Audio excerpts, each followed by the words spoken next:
In this video, I'm gonna go over my top arm exercises, aka the movements I wish I would have done as soon as I started lifting.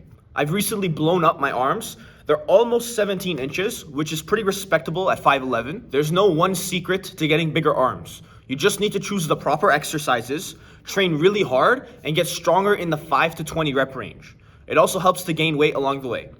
That being said, let's get into the exercises. That's what I'm talking about! That's why he's the MVP! If I had to choose one bicep exercise to do for the rest of my life, it would be this one.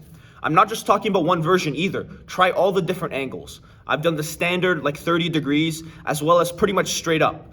But I also really want to try super steep to really intensify the stretch. What I like about this exercise is that it's fairly strict. Your abs and your hips are out of the equation and it really gives you a good mind-muscle connection. It will also grow the fuck out of your arms if you get stronger over time. I've built up to 50 pounds for 8 reps on this, which is a pretty decent amount of weight. Your biceps can get a lot stronger than you give them credit for. A good strength standard to shoot for is about 40 pounds for 10 reps. A lifetime goal for me would be about 70 pounds for 5. That would be really badass. Some people shit on this movement because they say it causes bicep tendonitis, but I've never experienced it, and neither has anyone I know. If you're smart about it, you should be fine. I only do this exercise twice a week and from 2 different angles. Hey, that's pretty good.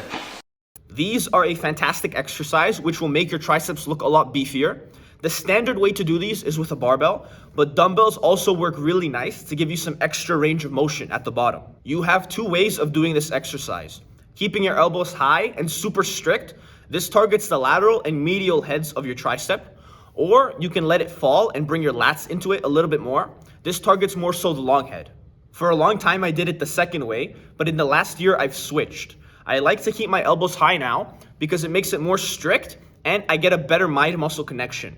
But don't take my word for it. Try it for yourself and see which one you like better. There's also the JM press, which I like to do in the Smith machine. The JM press is like halfway between a skull crusher and a bench press. You bring the bar to like your throat or your chin area.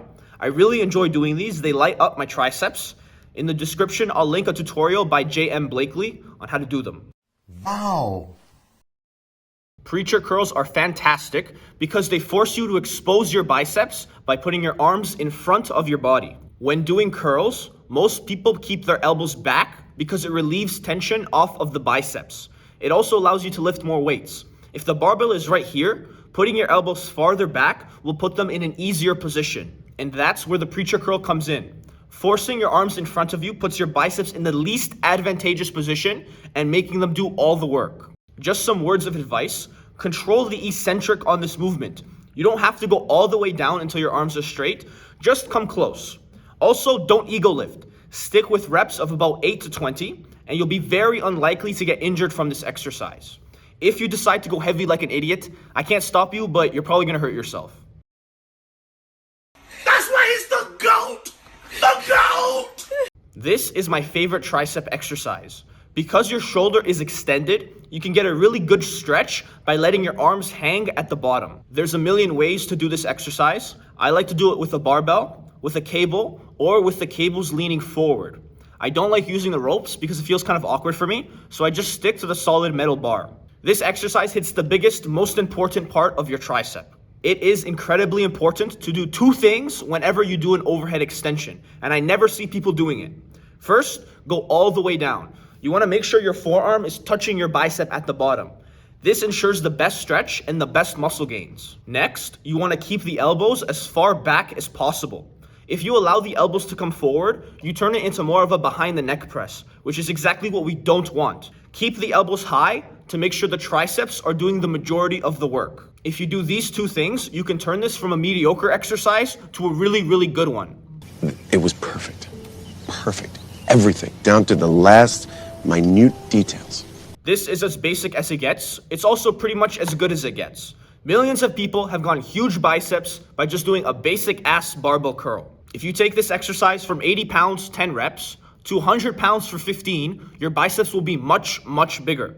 You can go free weight, cable machine, spider curl, which emphasizes the top portion, or even back supported, which makes the exercise as strict as possible.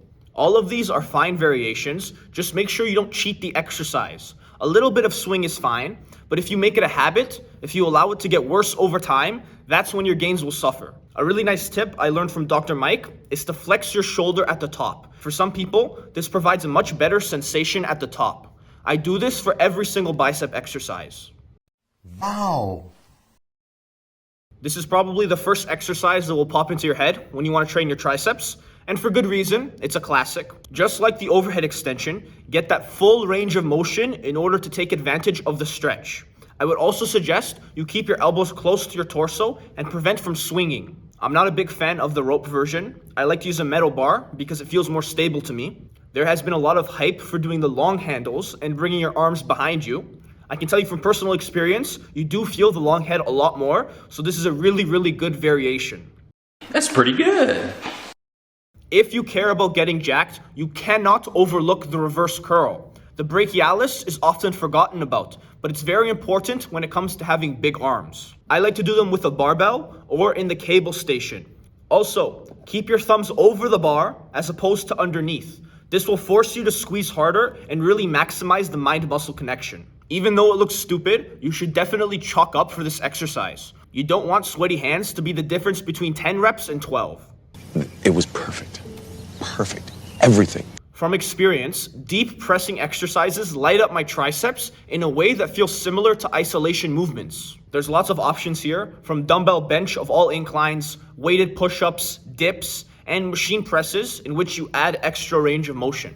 In order to really mess up the triceps, try to go with a relatively close grip. These exercises work so well to grow the arms because they put the elbows in a bigger range of motion.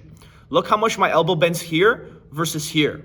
By going really deep on your presses, you almost get like a tricep pushdown effect. Of course, the primary mover is always going to be the chest or the shoulders, but the arms do play a really significant part. I will usually wake up with sore triceps the day after doing pressing. This to me is a really good sign that it's working to grow my arms. It's not all about the isolation movements. Here are all the exercises I gave you along with their variations. This list right here is more than enough to get you big arms if you give a good effort and you progress over time. If you want to see my plan for how to get 17-inch arms, and I'm very close, check out this video over here.